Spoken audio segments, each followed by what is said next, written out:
Good morning, MVC team, and welcome to a brand new, slightly shorter than normal week when we get to welcome our students back to campus. As I mentioned last week, I want to spend one more week kind of camping out on this passage from Matthew chapter 11, verses 28 to 30, where it says, "Come to me, all who labor and are heavy laden, and I will give you rest. Take my yoke upon you and learn from me. For I am gentle and lowly in heart, and you will find rest for your souls. For my yoke is easy, and my burden is light."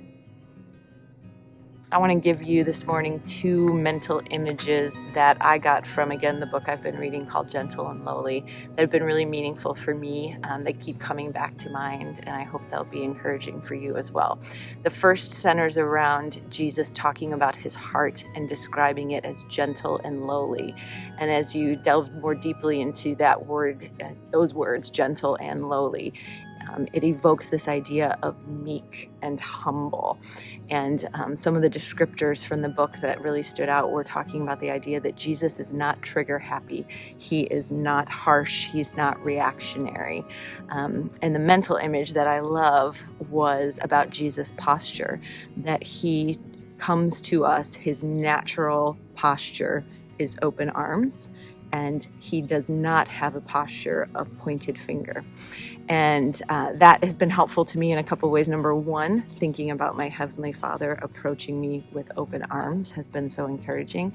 But then also, as I think about his call to live and to walk as he walked, for me to hold myself accountable against this pointed finger posture. We live in a culture and in a particular time when there is a lot of finger pointing happening, and to hold my own self accountable to not react to finger pointing with my own finger pointing has been really, really helpful and meaningful to me. So that's one image when we think about Jesus' heart being gentle and lowly.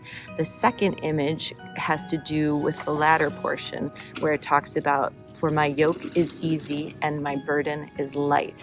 And that mental image is one of, you think like, how could a burden be light or a yoke be easy? And it was a comparison of the burden or the yoke of a life preserver when it's being tossed to a drowning person.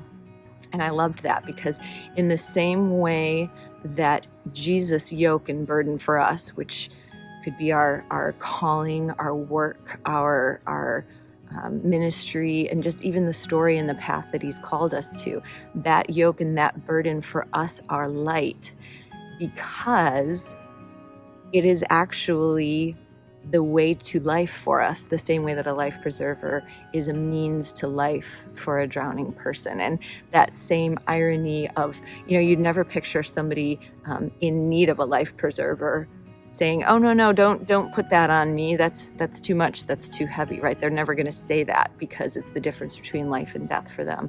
And it makes me realize that in the same way, in the times when I may complain or feel weighed down or unable to bear that which God has entrusted to me in my work and in my own life and story, it's the same as if I were drowning and we're saying, "Don't put that life preserver on me."